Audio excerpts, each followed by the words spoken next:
Welcome, everyone, to Partner Up with Amy Carroll. I'm your host, Amy Carroll, and I'm happy to be here with you. If you missed last week's show, be sure to check it out. I interviewed Drew Tarvin, a very funny and talented improviser who is also an author, speaker, and corporate humorist. You can listen to that interview on my website, carrollcoaching.com, my podcast series, or you can go directly to voiceamerica.com on the business channel. If you want to be more mobile, be sure to check it out and download the Voice America app on your cell phone. Or you can listen to my show on Apple, iTunes, Spotify, iHeartRadio, Google Play, Stitcher, TuneIn, Overcast, and Player.fm. On today's show, I'm delighted to be joined by executive coach and author Ann Taylor. Welcome, Ann. Thank you. Great to be here, Amy. So before we jump in, Ann, I want to give the audience a bit of background on you so they know who they're listening to. So, Ann Taylor is the founder of Directions Coaching Limited and author of the book, Soft Skills, Hard Results. Ann left her global marketing role at Nestlé Confectionery in Switzerland and retrained as an executive coach after both of her parents died unexpectedly 22 weeks apart. It was this experience that opened her eyes to the power and the importance of emotional intelligence in work and life. Originally from Canada, Ann worked and lived in Switzerland, which is where she and I met, and now she lives in London, England, and works virtually around the world.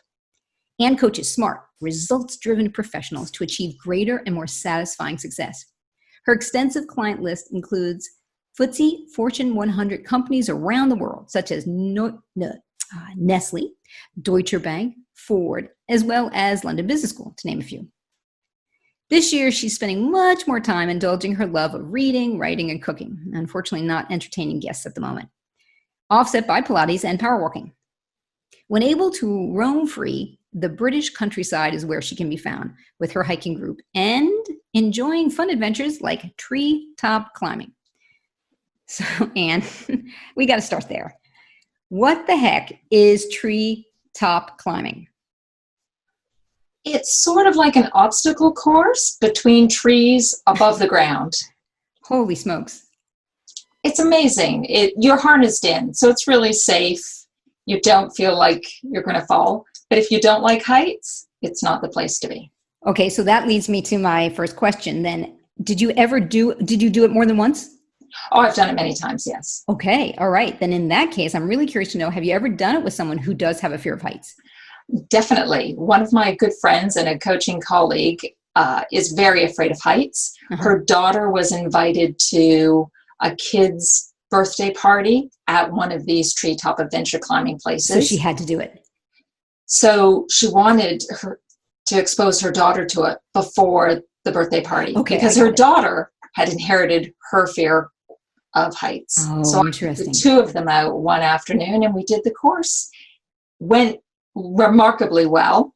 I'm guessing you put on your coaching hat when you're doing this. Sometimes I did, yes. Okay. When I was trying to work with the daughter, she was 10 years old at the time, to overcome her fear, essentially. And walk me through, what were some of the things you did where you put on your coaching hat and helped her? Things like, imagine what success looks like when you've gotten through this obstacle course to the next sort of safety landing zone. So literally visualizing. Yeah, visualize that you get through whatever it is safely, easily, and with a bit of fun, maybe. Bonus. Also with her mother of, what is the language going on in your head right now when you're climbing up the ladder to get onto the course? Yep. What's going through your head when you see your daughter doing this? What of those thoughts are helpful and which aren't? Mm-hmm. So that must have been cool. It comes in pretty handy, having these coaching skills. You never know, even at the height of the top of a tree. Exactly. To me, coaching is kind of a way of being in the world, not just a profession. Yeah, that is true. So I want to jump into this book that you wrote. I just love the title. I do too. Hard results. Did that come to you all of a sudden, or? It was the title I used all through the program of writing it. Uh-huh. I never thought I could actually use it because I thought it was copyrighted by someone already. And then at the end, when I was like, now I really need to think about the title, it was like, no, you can actually use that. My publisher said, yep, you can use it. And I'm like, this is gold. So I feel like it was just meant to be. Yeah, you must have heard angels singing. Exactly. Oh, that's great. Yeah. So you describe the book as a pragmatic guide to people skills for analytic, task-focused, driven leaders. So I want to know, I think one for me, as I was reading, I was just reviewing it the other day, what really jumps out is the significant element around emotional intelligence and people skills. So for the listeners, how would you define emotional intelligence and people skills? Emotional intelligence was a term coined by Daniel Goleman years ago, designed, it's really 4 components: being aware of your own emotions and able to manage them, and being aware of other people's emotions and being able to manage social interactions. Mm-hmm. That's emotional intelligence. And to me, people skills are kind of an introductory step to emotional intelligence. People skills are the skills you use regularly when interacting with other people. So I want to add a layer onto that, because you know me really well. You know I use this model of predator-prey partner quite a bit that my sister Pat Kirkland developed. And so I want to share my shorthand definition of this model, because we'll be going back and forth probably during the discussion. So these are 3 archetypes. And most of the time, most of us are behaving as partners. And the definition of partner is I'm holding high respect for myself, high respect for the other, all as well. The problem: under pressure, stress, perceived threat, crisis, COVID, or just if we're hungry, angry, lonely, or tired, right? We can slip into one extreme or the other, the predator or the prey. So the predator, she shows too much respect for herself, not enough for others. And this is dangerous, because if I'm coming across as arrogant or rude or aggressive, even regardless of whether it's my intention or not, that can damage relationships. By contrast, the prey, P-R-E-Y, is usually a really nice person and intends to hold too much respect for others, not enough for themselves. And this is particularly dangerous. Not only can they damage their credibility, getting results, worse than that, it can trigger even nice people, even reasonable people, to become predator towards us. So for me, the people skills is this sweet spot between these 2 extremes. If you think of it on a continuum, partner. And it means stepping into partner before you need it, staying in partner when the going gets tough, and remain in partner even if you don't get what you want. And what Pat has done, she's broken it down to a series of very, very specific behaviors, body language, voice, words that communicate high respect for yourself, high respect for the other.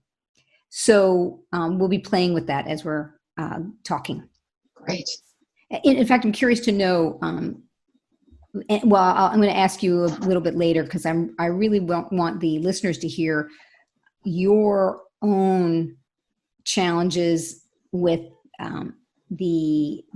holding emotional intelligence, people skills. In fact, do you want to go ahead and tell that story? I know you were saying there's something that was related to when you were writing this book. One of the pivotal parts of this book for me was getting endorsements. Uh-huh. So I didn't really understand that you needed the endorsements at the time that the book was finished and ready to go to the publisher. My publisher told me that, but it didn't really register. My focus was on getting the book written and written well. So all of a sudden, when it was due for submission, I realized I need endorsements, and I don't have any. Oh, gosh. And I really only had a week, maybe 2 weeks. Oh, my. Where I needed to go out and ask people, can you read the book? Mm-hmm. If you're confident and comfortable with the book, would you be willing to write an endorsement? And for me, sending those emails out, because that's the avenue I chose, given the timing as well as time zone changes with various people. It was really important for me not to be prey or victim. Yes. And kind of say, oh, I'm so sorry, I really apologize, I wish and really put myself down for not being on top of this. And it was, I heard it was important to you. How challenging was it to not slip into prey? It was definitely challenging, because I felt a bit embarrassed or ashamed that I hadn't understood earlier that this is what I would need, and that I really needed to ask favors of people. One of my lessons has been about asking for help. Yeah. And that's so a tough one for a lot of people. And for me, that is partner asking for what you need. Yes. Yeah. Agree. In a way that isn't groveling. Right. Yeah. And not manipulative, like, well, it's not my fault and I didn't know. And it's my first book, and, not laden with guilt. Exactly. So writing those emails of saying, acknowledging, I know it's short notice. Nice. And I'm really hopeful that you'd be able to assist me with this. And then went on and asked for the favor, and then attached the PDF of the book. And the other thing I'm hearing is that you asked without a sense of pressure on them, even though you were feeling the time pressure. You're like, I really hope you'll do this for me. And, if you can't, you can't. Yeah, I put in something along the lines of, and I understand that it is short notice. If you're able to do it, great. If you're not, no worries. I wanted to ask because I value your opinion. Very classy. Oh, yeah. So then you set it up. It's a compliment, and there's no guilt attached if the answer is no. Yeah. Yeah. And I sent that out to enough people that I was hopeful to get some back. I sent it out to people who had been test readers for me. So they didn't have to read the whole book because they've read the book already. So that, made it a bit easier as well. And remarkably, I got responses from pretty much everybody I asked. Wow. There was even one individual, he says, I haven't been able to read the whole thing. I've dipped in and out to parts. These are a few lines that came to mind. If you want to put it together into something, I'm totally open to that. So even people that couldn't meet the timing still wanted to help, which I also really appreciated, and recognize that most people in the world do want to be helpful if they can. Yes, very true. Because selfishly, it makes us feel good when we can help other people. And you made it easy for them to want to help you. Yeah, I hope so. So thank you for saying that. Yeah. Was there any part of this scenario situation where your inner predator was wanting to come out a little bit? Within the endorsements, no. In other aspects of publishing, there was a few moments where time crunch was there and what was delivered to me wasn't what I had expected or asked for. And I thought I had been very clear with my expectations. And I definitely wanted to rip a strip off somebody, if I'm being honest. And part of the work of this book is to recognize when that's going on. Yeah. And to practice what I preach. Yeah, exactly. You're really walking your talk, like... I say the book, my mess is my message. Things that I've had to learn have been the message within this book. Is my message. I'll be quoting that. That's very true for me. Yeah. So it was really okay. I need the result of hitting this deadline. How do I do it in a way that's going to help me deliver that result as opposed to just satisfying my ego? Yeah. Yeah. Oh, well done. In the book, and very early on in the book, you talk about the impact of the people skills and emotional intelligence to the bottom line, for better and for worse. How does people skills affect profit and loss? It's always an interesting question because many of the people that I work with, as well as the people the book is directed towards, think people skills or soft skills are fluffy. They're just nice to do's. They're not really important. However, they actually impact every line on the P&L. Right. You don't see one line that says soft skills. They're pretty much in every line. Yeah. So an extreme example is the easiest way to illustrate the argument. If you've got a manager who walks out into an open plan office and berates a staff member for doing something wrong, the productivity impact of that is huge for the individual who's being yelled at, but also for everybody else in the open plan. Yes. As well as later on when they all get together to talk about what a jerk the boss is for having done that. So productivity is part of your profit and loss. Absolutely. And when a manager does that type of thing, it decreases the productivity. It means less work is getting done. And frankly, a lot of time is lost for that employee during the time of being yelled at, but also afterwards of how they feel. Do you think that person's going to bring their best, most innovative self to the work? No, you potentially lose a lot of their loyalty and their willingness to go above and beyond. They might just do the bare minimum. Also, what you said about colleagues, I believe that the trust is not just, oh, I feel sorry for Frank because he got yelled at by the boss. It's, oh, that could happen to me. If he did it to Frank, he could do it to me.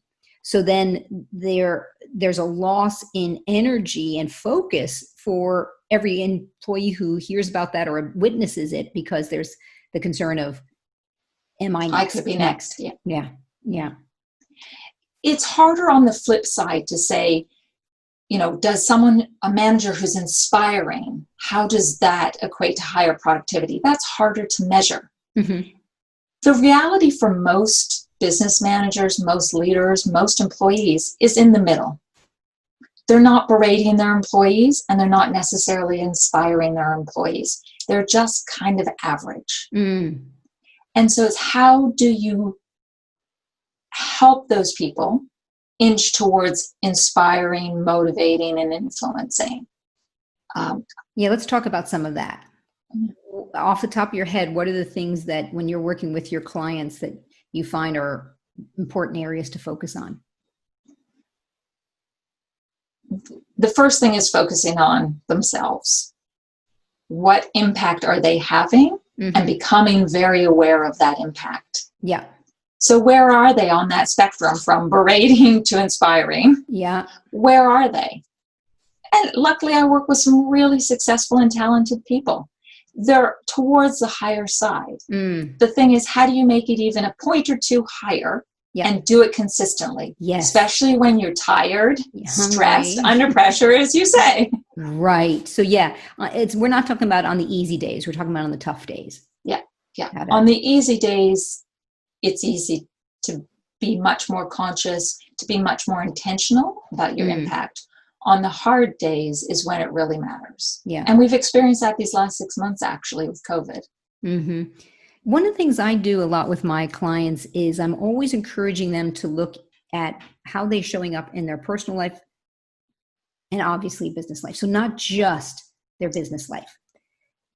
Because my feeling is you're the same human being. And if you can flex your muscles under pressure with your toddler or your teenager or your parent-in-law, you're going to be that muscle building pays off, and that can help you in a professional environment as well. Do you also see that in your coaching?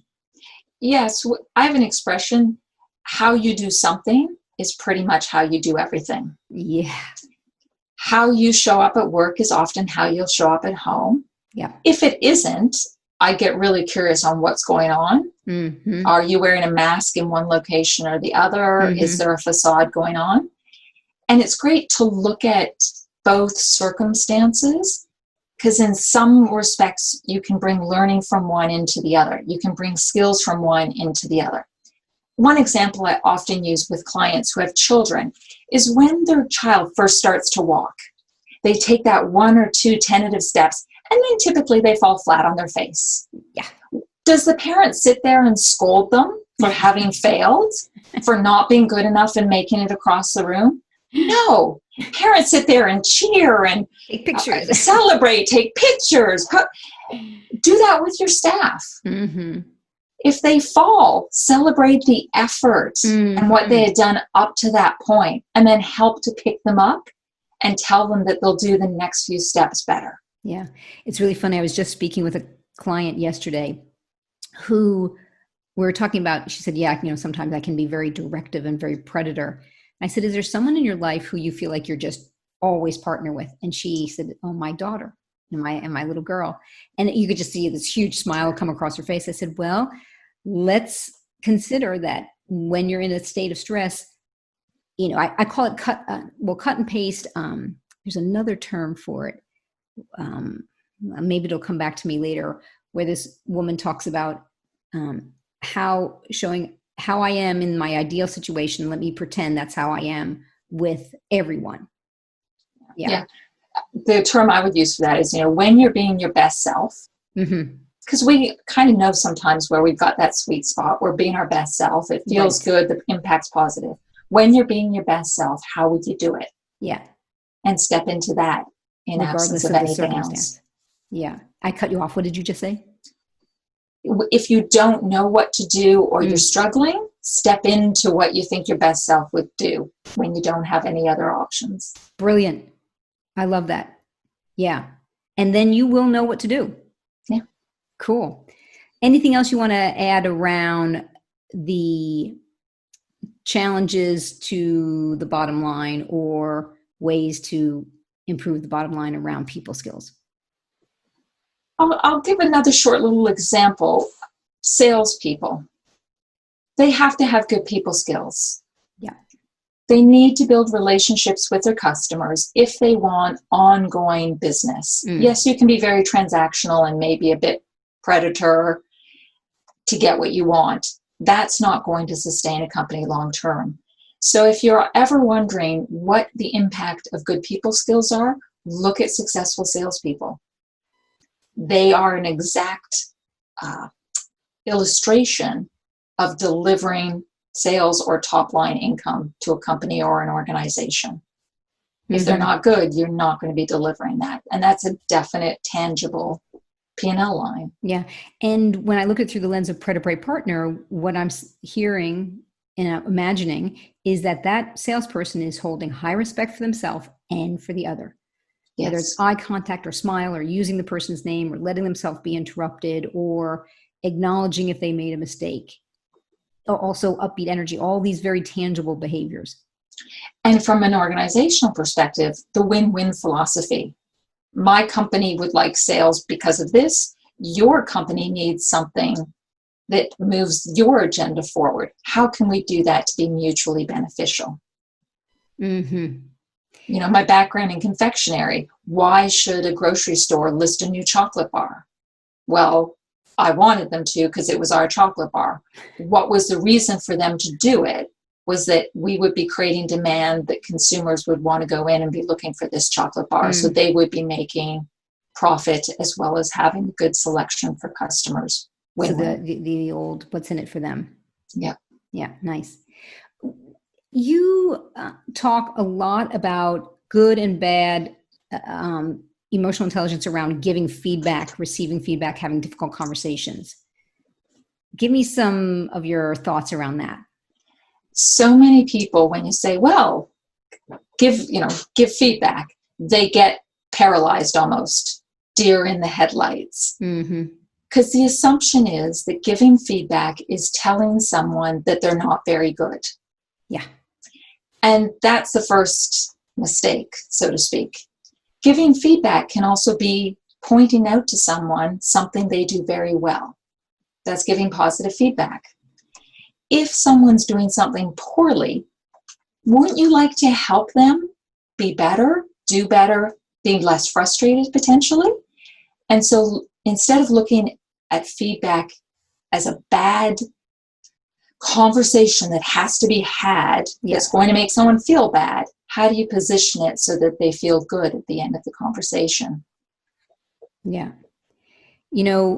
Something that I want to refer to a quote that I came across in your book that really spoke to me. And it's somewhat related to giving feedback. Living a life of no regrets. This is towards the end of your book when you really get into the very inspirational elements. Living a life of no regrets is one example, is to strive for clean relationships. When things need to be said for another's benefit or your emotional well-being, you have to have a conversation. And that really speaks to a value of mine around the importance of honest, clear feedback. And we're just going to take a break in a moment, though that also, and if you have more on feedback, we can talk about it. It also speaks to something else you said in the book, which really rang true to me. If you are angry or frustrated, the chances are that a value or something dear to you has been dishonored or is getting stepped on. Now, if you're feeling joy or fulfillment, the chances are that that value is being honored. So I love this idea of using my emotional state, if I'm feeling angry or frustrated, to like on my values radar to search my honesty value or my play value or something.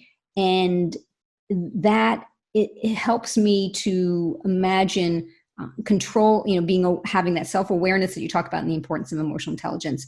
So thank you for saying that. That's really beautiful. So we're going to take a break and we're going to be back in a few minutes with Ann Taylor. Please join us shortly.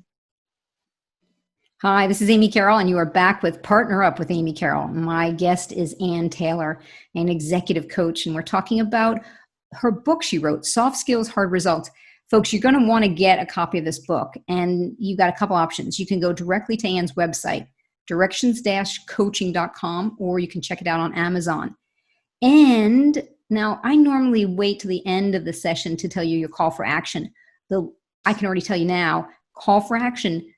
When you go to Ann's website and check out her book, she's offering readers an opportunity to download the first chapter for free.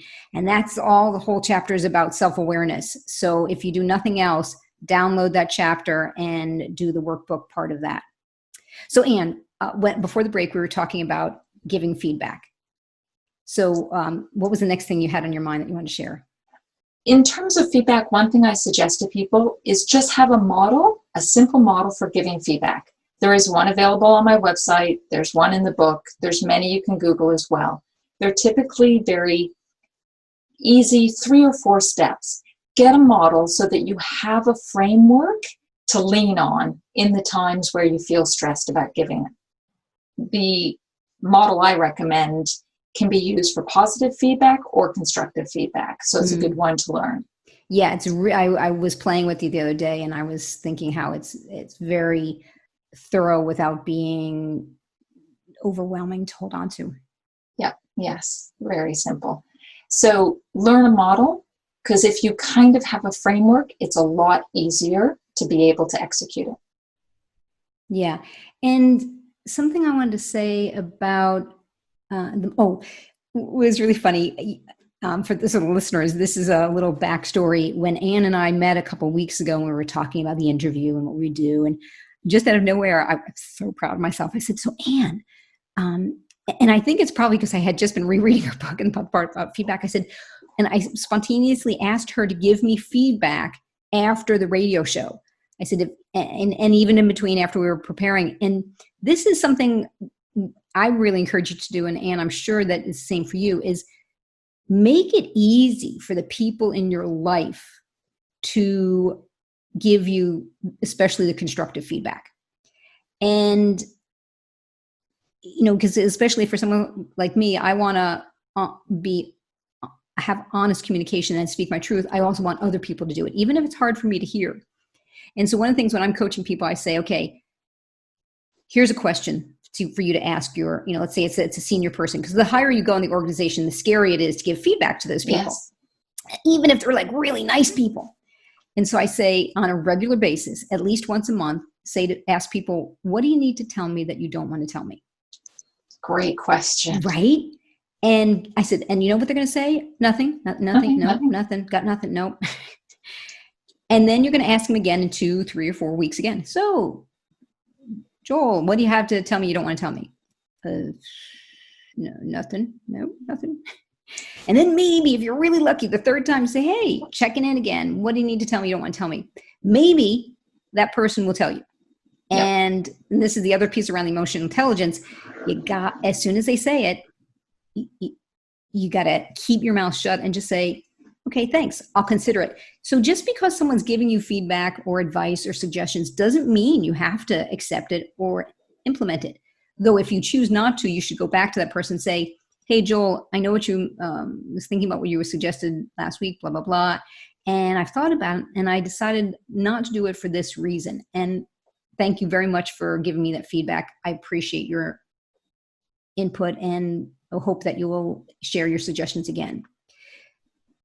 And of course, the challenge is when somebody says something that we disagree with or we're upset about, to not go predator and not, well, hey, Sarah did that last week. No one's, so nothing, no pointing fingers, because if we get nasty, as you know, Anne, that might be the last time that person ever gives us feedback. One of the things I cover in the book is where to give and receive feedback. Yeah. And there's actually an image of kind of a bullseye. Often people will take feedback, especially if it's critical, they'll take it at an identity level. Mm-hmm. Oh, they're telling me I didn't do that well. I must be a bad person. Mm. If you can remember to give feedback at a behavioral level, mm-hmm. and receive it at a behavioral level, that makes it a lot easier. Same thing again, alluding to children. You don't say your child's a bad kid for having done something. You say their behavior was inappropriate. Same thing at work. Give feedback around behavior. And if you're getting feedback from somebody else, ask for the behaviors.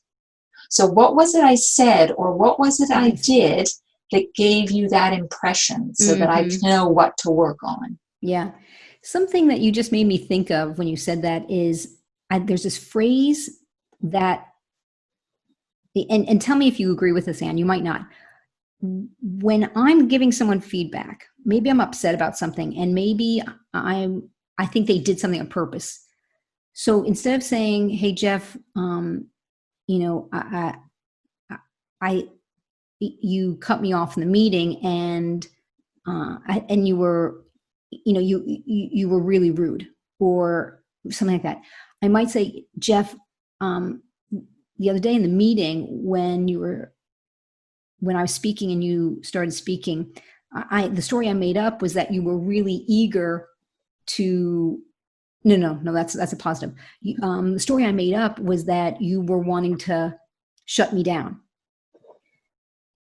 So I don't know if it's true if Jeff was attempting to shut me down. By me just adding this little cushion, the story I made up, I'm letting Jeff know, I don't know if this is true or not, Jeff. I'm checking it out with you.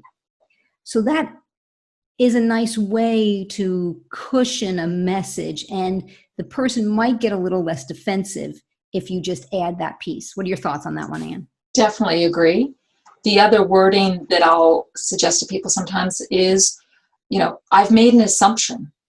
I don't know if that's true. Yeah. I've assumed you were trying to shut me down. Let me know what your real intention Did I misinterpret was. That? Yeah. And then Excellent. They can either confirm or actually fill in what their true intention was.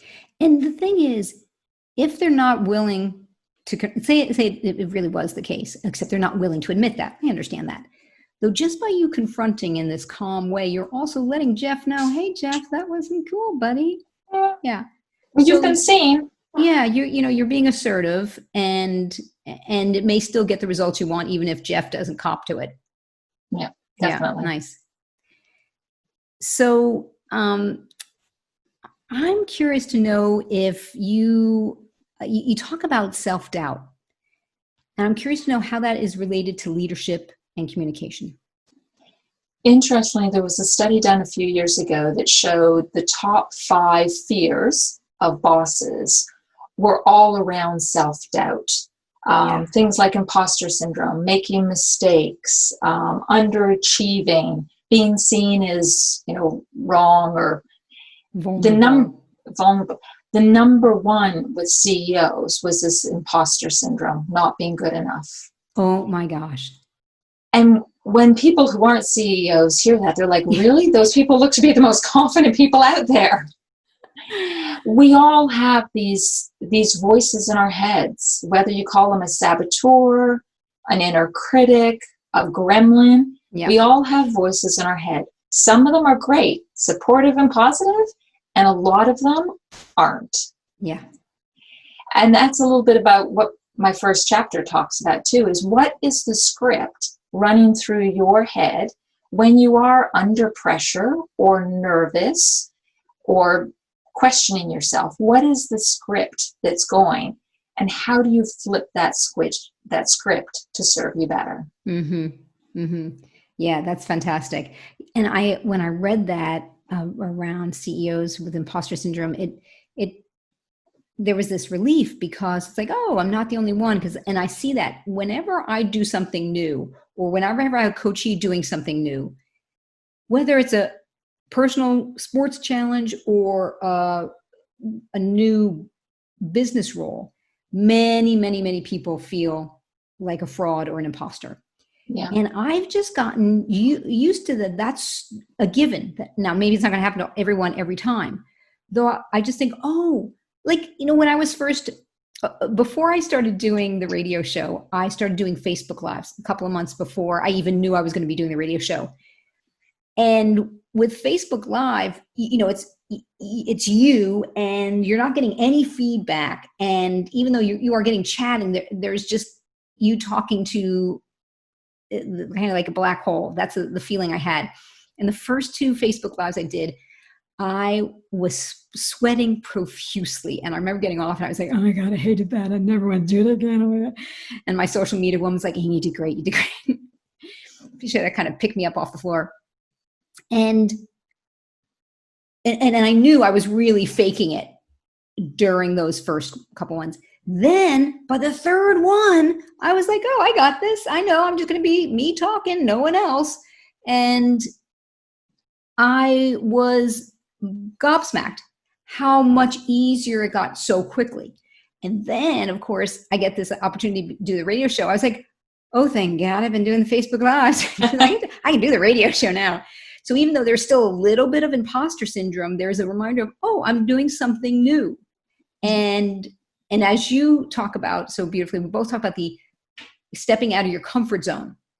And when we step out of our comfort zone into the learning zone, to the stretch zone, we're creating new neural pathways. And that's naturally not going to feel comfortable or authentic in the beginning.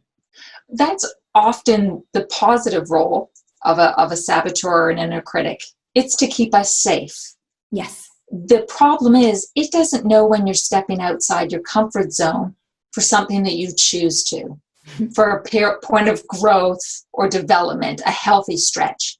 Its whole role is to keep you small and safe and protect you, because often that inner critic originated in your childhood and it was designed to keep you safe. Yep. When you now are an adult and you're choosing to step into your stretch zone and to learn and grow, you have to remind that voice that they're not needed then. Yes. Thanks for helping me out when I was little or in a situation that was dangerous. Thank you. And this one I'm actually choosing. Yeah.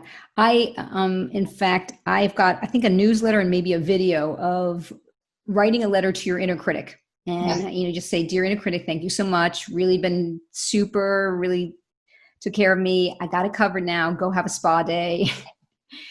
Because that awareness will help move it from that paralyzing fear and stress to, oh, that's my inner critic. So just creating a bit of space there. Yeah. Nice. So I want to take a few minutes to share a story with the listeners of a time because you talked earlier about emotional intelligence and people skills. Well, sometimes I'm not always at my best. This Anne, I don't know if you've ever heard the story about the train conductor. Does that ring a bell? Yes, it does. Oh, it does. Okay, good. So you'll remember then that I was, so let's say it was 9 p.m. at night. I was leaving the town of Montreux, which is a short distance from where I live in Vevey. And I was leaving a class, heading to the train station. And when I looked at my watch, I realized, I only had 3 minutes. And so I had to race to the train station. Now, I got to the train station, and in the far, far distance, I could see the train on the platform, except there was another probably minute and a half dash to the train, and it was already past the time the train was supposed to leave. So for whatever reason, I was just decided this was a sign from the heavens. The train was still there, and I went for it, and I ran as fast as I could. And shortly before getting to the end of the train, the very last train car, I saw the conductor get out. He turns, He looks at me, he sees me, he blows the whistle, and then he gets back in the train. And I'm like, no, he didn't. He's leaving without me. Are you kidding me? Do you know who I am? So I got really annoyed, except I was in such a forward motion. I just kept running. And sure enough, I made it to the last train car. I hit the door opened. Now the train's like probably should have left 4 minutes before at this point.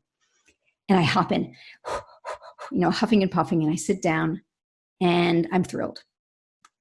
And I said, okay, Amy, what do you want to do when the train conductor comes? And I said, okay, I'm just going to be playful partner with him because he's probably feeling a little embarrassed that I'm going to be on this train, that he didn't think I was going to make it. And so when he comes to the train car, I stand up and I start walking towards him. And with very playful energy in my voice, I say to him in French, thanks for waiting for me. And he says, I didn't want to wait for you. And I felt like the man had slapped me. And that was all I needed I just went sheer predator on him. And I said, I made some snarky comment about how, he was totally disrespectful. And then he insulted me and then I insulted him. And then I'm like, oh my, and there's only one other train guy in the whole train car. And he's like sitting right where we're yelling. And I'm sure he's like, yeah, I don't really want to be here. And at some point I'm like, Amy, get a grip, pull up, girl, pull out a predator. And so I attempted, and then he wasn't having any of it. And he just kept snarking at me. And so we just went right back down to predator, the two of us. And the only thing that saved me was the fact that the train ride was only a 6-minute train ride. So I got off the train. And as soon as I got off the train, my inner critic was like, Amy Marie Carroll, who do you think you call yourself a communication coach? That was the point. And the worst part, I don't know if you remember this part, it was Julie's yoga class that I was coming. Yeah. So I went predator on a conductor after a yoga class. I felt like there's no hope for me. And so then I'm walking home and my inner critic is just full blown, just ripping me apart, and I'm like, oh, this is going to be this is what my internal conversation is going to be for the next 2 or 3 days, because I hold myself to a high standard. And if I can't do it, I shouldn't expect other people to do it. And so I was just sort of succumbing to the fact that I was going to have a bad couple of days. And then out of nowhere, I thought of something called nonviolent communication, which I know you know about. And for listeners, it's just this fascinating, I call it's a way to have emergency self-empathy. And you think about, what are you feeling? What are you needing? So I thought about what I was feeling, and I was like disappointed and frustrated. And my need was to be playful, to be engaging. And often my strategy to be playful my need was for connection.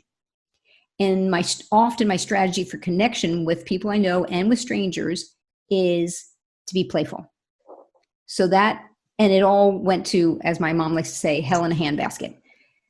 So I was especially disappointed because I felt like I had good intentions and they weren't being recognized. I think that was the other need I had, is to not be seen. And even though it wasn't getting me off the hook, the intention was not to justify my behavior. It was simply to help me understand what was going on. And it immediately calmed me down. Now that calming down also made me say to myself, hey, Amy, if that were to happen again, you're in a situation with someone and they went predator on you, or, a train conductor, how could you have stayed partner? So I was already walking home analyzing, how can I be better next time? Then a few days later, I went and I was giving a training and I told the story to the class. And by then we were exploring from the train conductor's perspective, what might he have been needing and wanting? And one thing I've learned is that train conductors in Switzerland are under a lot of pressure because they will lose bonuses, if I've got this right. If they have too many delays throughout the year, then they miss out on bonuses. So there's a certain amount of pressure that he's under. I'm also guessing that he felt pretty embarrassed and stupid that he had blown the whistle and didn't expect me to be on the train. And then I made it on the train. And so I had all sorts of empathy and understanding for him just days later. And on top of that, I got a little more honest with myself. I said, Amy, if you think about it, what you said to him probably sounded really snarky, because we both know he wasn't planning to hold the train for me. And I come out saying, thanks for holding the train for me. So of course that could sound snarky. And then was a sort of a realization of maybe I was kind of annoyed at him, that maybe even though I wasn't conscious of it, maybe I was being passive aggressive. Like, ha ha ha, I made it on the train, even though you didn't want me on it. And so by me, as soon as I could, reflecting on giving myself some emergency empathy and some gentleness and not excusing my behavior, it helped me to open up all sorts of possibilities. So that, even though I would not like to relive that experience, and hopefully I won't have to run into that train conductor again anytime soon, I was really thrilled with all the discoveries I got from that. There's a couple of things that story illustrates for me. One is the aspect of self-management, that quadrant of emotional intelligence, where after the fact you kind of realized what was going on. You were shoulding all over yourself in the sense of, I should have done the model. I should have done what I tell clients. I should have done, what an expert would have done. So you self-managed and said, that's not really helpful. And I often say to people, it's not about changing who you are. It's about being yourself with more skill. And you were illustrating the skillful element there of, you know what? That wasn't my best self. What would I do differently? How do I want to be next time? Showing empathy. What if I put myself in his shoes? How might he have been feeling? So that whole reflective layer is a huge part of emotional intelligence and people skills, and frankly of leadership. Being reflective to your impact and how you can learn from it. I also love your aspect of self-compassion. When you start to notice that inner critic, how do you be a bit kinder to yourself? Yeah. And Dr. Neff, who's written the book on self-compassion, she actually says, physically give yourself a hug. Yes, I've heard this. And even if you're in your meeting, and it would look silly if you're giving yourself a hug, you can put your hands on your rib cage, like you're crossing your arms, and just do a little squeeze. Yeah. And we know that self-compassion will actually drive more motivation rather than demotivation, is what she says. Oh, that's gorgeous. I forgot about the self-hug. That's a good one. Especially with COVID, especially if you don't have a honey bunny to give you a hug, we should all be given more self-hugs. Yes. When you come home and realize, I wasn't being my best self and I'm a bit down on myself. Well, love on yourself then. Yeah. Yeah. Excellent. And something that towards the end of your book, you know what? Before I want to read a quote from someone who read your book. This is a guy by the name of Graham White said this: alongside this experience, I believe that each reader will have an exciting journey through each of the 10 principles. For me, principle 8 on courage and vulnerability remains the most impactful as I endeavor to better understand the linkage between these two elements. But I don't want to reveal anything more, as the construction of the book is clearly designed to take you on a journey of self-awareness, if not awakening. So I will let you find out more about that linkage when you read it for yourself. That was just a delightful testimony that I came across.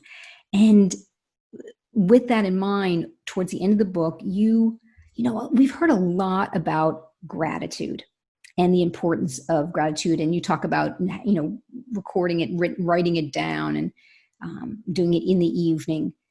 And except you take it to a whole nother level of specificity and customization. So tell the readers about what you suggest when they write their nightly gratitude. So I'm a fan of gratitudes. I've been doing them myself since the early 90s, saw it on an Oprah Winfrey show, started doing it, and have done it pretty much every day since, give or take. To me, there's a lot of elements. Writing it first off is key, so that they're not just fleeting thoughts in your mind, but they're your hand and your eyes are actually engaged in the process, not just your mind. What do you have to be grateful for in your life? What do you have to be grateful for about yourself? What do you have to be grateful about a partner or a family member? And then share that with them. So again, on my website, you can download for free the template that I suggest people use for gratitudes. It's what has evolved for me over time of doing this. And what it's done for me is I now go through my day noticing when I'm grateful for something. Yeah. It just spontaneously, I'll just kind of go, oh, wow, that's wonderful that that's the way it is. Or that's wonderful that person opened the door, or that person smiled, or that piece of work came to me. It just changes the lens through which you see the world. At least it has for me. Yeah. Yeah. And this thing about, you talked about, like the worst thing that happened for the day and how that gets you to be able to release it. You think, oh, well, isn't that a bad idea because you'll be focusing on it? No, it's like you acknowledge it, you let it go. Because I know that sometimes I'll be in a bad state, and then all of a sudden I'm searching my brain, what is it? Why? And then when I name, like, oh, it's that thing. Okay, now I can let it go. I've put it on my list. Yeah. Excellent. So, Anne, as we're starting to wrap up, I want to reiterate to listeners that my call for action is that you go to Anne's website and download the first chapter, which is free to do, and do the exercises around increasing self-awareness. And you can get that link or directly on Anne's website, directions-coaching.com. And from my side, I'm going to encourage listeners to also drop me a line with your communication challenges, your mishaps, your conundrums, your successes. And you can do that at amy@carrollcoaching.com, and that's with 2 R's and 2 L's. And what I'll be doing is sharing them on future episodes. So if you want to be anonymous, just let me know. I won't mention your name, and we can talk about your own challenges and breakthroughs with greater emotional intelligence, giving feedback, creating your own gratitude list, and staying more partner in all areas of your life. And also, you know what? This is so funny. One of the things I had said was I want also to invite people to give me feedback about the show, what works, what doesn't work. How perfect to suggest this on this episode with you, Anne. So feel free to use the same email and let me know what you think about the show, what you want more of, what's working, what's not. You can connect with me on my other social media channels, Amy Carroll Coaching. And Anne, thank you so much for today. It's been wonderful. Thank you very much, Amy. It's been great for me too. You've been listening to Partner Up with Amy Carroll on the Voice America Business Channel. Be sure to tune in next week when I interview a socially conscious woman on her recent discovery about her white privilege. Happy partnering, everyone.